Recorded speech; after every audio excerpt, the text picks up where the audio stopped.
from the CyberHub bunker and studio, you're tuning in to the CyberHub Podcast.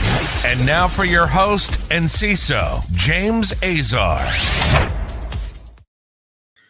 All right, folks. Sorry, we're about an hour and 20 minutes late into today's show. We had a technical difficulties streaming on our platform provider. I won't say who it is. We worked it out, though. We're back here. We're live. You guys can hear us. We're good to go. I'm going to swim through today's show. I don't even have my espresso anymore. It's cold. I drank it while we were trying to fix this. So a very, very busy show. I'm going to get right into it. But before I do that, a quick shout out to KnowBe4 for their support of today's program. I definitely want to give a shout out also to everyone who was tuning in at 9 a.m., who was trying to get in on the show and couldn't hear us and weathered through those difficulties. Really, thank you so much, folks. Let's get right into what's going on today because we've got a lot to talk about, including Apple fixing a new zero-day exploit to hack macOS and iOS. Apple released security updates to fix two zero-day vulnerabilities, with one publicly disclosed and the other one exploited in the wild by attackers to hack into iPhones and Macs. The first zero-day patch, which is tracked to CV 2022-22587, is a memory corruption bug in the I/O mobile frame buffer that affects iOS, iPad, and macOS Monterey. Successful exploitation of the bug could lead to arbitrary code execution with kernel privileges on a compromised device. The complete list of impacted devices is any iPhone 6s and later, iPad Pros, all models, iPad Air 2 and later, iPad 5th generation and later, iPad Mini 4 and later, and iPad Touch, including the macOS Monterey. The bug was found by an anonymous researcher and several other folks that are highlighted here. Also, another zero-day vulnerability that's used to install the Pegasus malware spyware has been patched, so go and get that done as well. The White House releases a final zero-day strategy for federal government. The White House on Wednesday issued the finalized plans for its strategy to move the federal government to a zero-trust cybersecurity strategy by 2024. The plan laid out by the OMB is an update to draft a issue last September. The new version includes changes requested by cybersecurity professionals, NGOs, and private industry, the agency said. The finalized strategy includes a stronger emphasis on enterprise access controls, including multi-factor authentication and encrypting all DNS and HTTP traffic.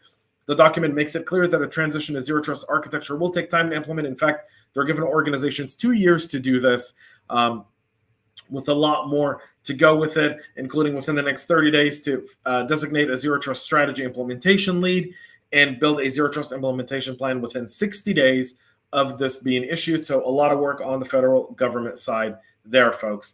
Keep that in mind. A major Discord outage yesterday was caused by an API and database issue. So Discord yesterday, what they classified was a massive outage that prevented users from logging into the service or using voice chats.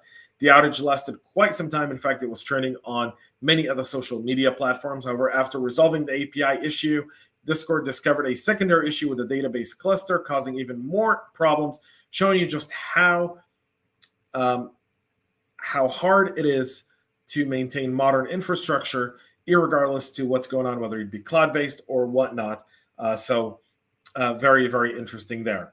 The Ukrainian government calls out a false flag operation in a recent data wiping attack. The Ukrainian government said today that it found evidence meant to connect the data wiping attack that it hit its own system 2 weeks ago to a pro-Ukrainian hacking group in what security researchers typically describe as a false flag, meant to distract investigators from the real culprits of the attack. We knew that Russia was trying to do a false flag operation within the Ukraine. It appears that this specific cyber attack was designed to do just that, maybe possibly even plant specific things within the Ukrainian government system in order to attack Russia from the Ukraine, in order to give it a preemptive reason to invade the country. The Ukrainians have jumped on board. They've got a ton of cyber experts on the ground from the US, UK, Germany, and many other nations who are helping them investigate, and that's come to a screeching halt. Also, a DeadBolt ransomware is now targeting QNAP devices, asking for 50 Bitcoins for the master key. The new DeadBolt ransomware group is encrypting QNAP NOS devices worldwide using what they claim is a zero-day vulnerability in the device's software. The attack started just on the 25th of January, with QNAP devices suddenly finding their files encrypted and a file name appended with the .deadbolt file extension. Instead of creating ransom notes in each folder of the device, the QNAP device login page is hijacked to display a screen saying your files have been locked, and they're asking for 50 Bitcoins in order to give them the master key. The screen informs the victim, that they should pay a 0.03, about $1,100, to an inclusive Bitcoin address unique to each victim. After the payment is made, the threat actors claim they will make a follow-up transaction to the same address that includes the decryption key, which can be retrieved with the following instructions. Keep your eyes out for that and make sure you are patching your QNAP devices. Finally, sophisticated threat actors are targeting government and defense industry in Western Asia. This is a sophisticated campaign that involves the use of graphite malware, according to Trellix. The campaign was carried out between October and November of last year and split into a multi-stage in order to evade detection. The infection chain started with an Excel downloader exploiting the Microsoft HTML bug to execute in memory and continued with a piece of malware called Graphite based on several attacks, indicators, and apparent geopolitical objectives. This appears to be the work of Russian threat actor APT28, but Trellix researchers are not strongly confident. Again, attribution is a bit more difficult in these situations. Folks, today is also International Holocaust Remembrance Day. It's the day where Auschwitz and Birkenau were freed. I've had the opportunity to actually visit on this very day about 8-9 years ago. It's freezing cold. And never again is a statement I hold true and dear to my heart. Take a moment today to reflect on the atrocities of the Holocaust and remember the brave men and women who fought in order to free those camps. That camp was freed with Russian and Western cooperation in order to defeat the evil of Hitler and the Nazis. So in a time where we feel like we're headed towards a possible world war with all these tensions, we might want to remember just slightly that it took two countries, even though we had very, very different views, to come together in order to defeat a common evil. Today, that common evil is in China. So maybe it's time we stop looking at the Russians as adversaries and see them for what they are. Could be a good friend to have when time comes to really tighten the noose around the necks of the Chinese Communist Party with all the atrocities they're doing.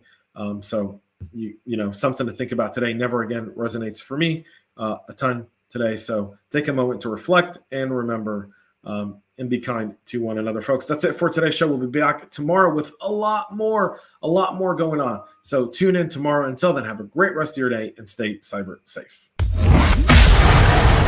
We love feedback, so make sure to connect with us on social media and subscribe to our podcast on your favorite podcast listening platform.